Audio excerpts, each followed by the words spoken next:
Welcome to a special edition of VidZet. I'm Dr. Ted Noel. In a couple of days, Congress is running up on a deadline to keep all of the appropriations live for the feds to spend money. There are a couple of things to think about with this, and the first thing is they talk about a government shutdown. Well, actually what happens is that all of the non-essential government workers go home. As far as I'm concerned, they ought to stay home because they're non-essential. The only thing our federal government should do is essential work. But let's set that aside for the moment. Let's take a look at what's actually going on. We have Republicans who want to put a decent spending bill through. Give me a break. It's not really even that decent. It's got way too much spending in it. They want to get it through. And the Democrats are saying, well, if you don't give us this and that and the other thing, we're not going to help you with it. And they run up on the 60 vote rule. It says, hey, we have to have 60 votes to pass anything. And the basic idea here is this is a filibuster. Now, filibusters have been around since the Roman Senate. And basically the idea with a filibuster is if somebody wants to talk a bill to death, say we don't like it, we want to get rid of it, if it can get enough people to join them, doesn't have to be a majority, just enough to clog up the gears, they can talk and talk and talk and talk and talk and get rid of the bill. Works fine. When it comes to the U.S., it turns out that the original filibusters were used, and ultimately there was no rule for what's called cloture, that is, to close off debate. And so what you end up with is a situation where they can just talk and talk and talk, and either the bill dies or the majority reaches a compromise. And in the early days of this country, compromises were possible. As things developed, the majority said, we've got to get a way where we can shut it off. And eventually, after a couple of steps, we've gotten to our current situation where you have to have 60 votes for cloture. That is, you got 100 votes in the Senate. If you've got 41 people who are engaged in the filibuster, guess what? You can't shut them down. They will talk forever. Well, remember, the Democrats have 49 members that caucus with them, even though Bernie Sanders is technically an independent.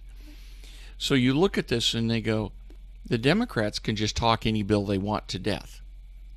So how did we get the tax bill through? That went through a special thing called the Byrd Rule and Reconciliation, which only required a simple majority. Oh, did I say simple majority? What bills pass the Senate with anything other than a simple majority? Oh, let me look here in my Constitution. Guess what? The Constitution talks about a majority vote. There is never a bill in the Senate that doesn't pass with a majority vote. They all pass on a majority vote. Nothing else to it, pure and simple. So why can't we shut down the 60 vote rule? You know, why do we have to have this? And ultimately what's happened is you've got both sides really want government to get bigger. McConnell, we talked about before, is a swamp creature. He really wants the government to get bigger. He's not the slightest bit interested in cutting down on things. And so he ends up being part of it. And so when Chucky Schumer brings the word, hey, we're going to filibuster this, McConnell then puts whatever it is they're going to filibuster over on a second calendar. And this double secret calendar never ever sees the light of day.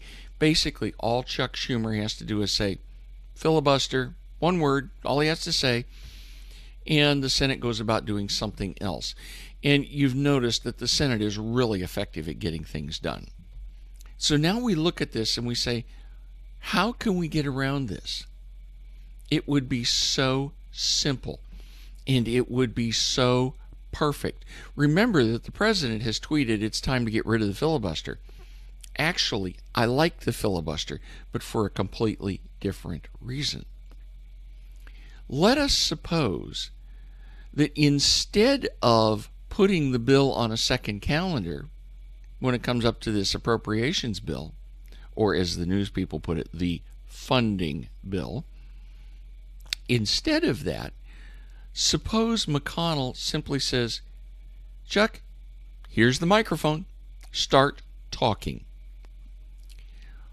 All of a sudden, you're going to see Schumer is in a put up or shut up position. That's it. He's got no choices. He either backs down and privately lets it go through. We get our funding bill without DACA in it. DACA is a separate issue. Let it stay over there. Without some Democrat priority. Or suppose he decides he wants to talk. And he starts talking about how cruel it is that we are actually following the law on immigration.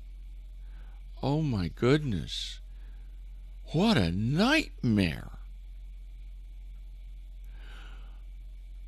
But he starts talking, and when he runs out of breath, he hands it over to Kirsten Gillibrand or to Cory Booker or Kamala Harris or Dianne Feinstein, any of these hard lefties, and they all find something to talk about.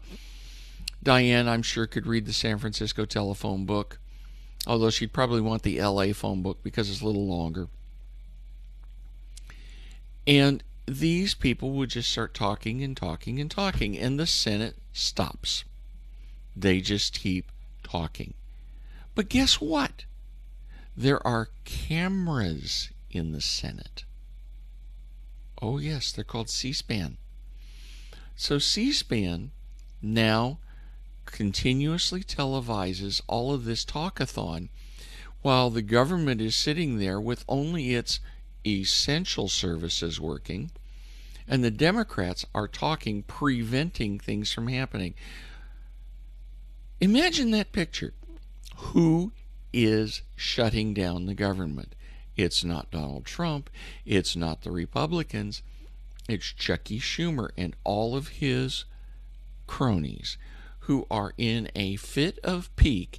They are angry because they couldn't get their approved candidate anointed president. And so all they're going to do is stand in the way of anything good. What happens? Pretty soon, they either realize that they look seriously stupid, or their constituents start saying, get off the stage, let this happen. Guess what? The filibuster suddenly is a weapon against the Democrats. But the way you do it is hand them the microphone. Don't stand back. Don't sit there and say, oh, we'll put it on the double secret calendar. No. Grow some. Stand up like a man and hand Chucky the microphone. Mitch, redemption is possible, but that's how you do it. Until next time, follow us on Twitter, support us on Patreon, and follow VidZet on Facebook. I'm Dr. Ted Noel. Thanks for watching.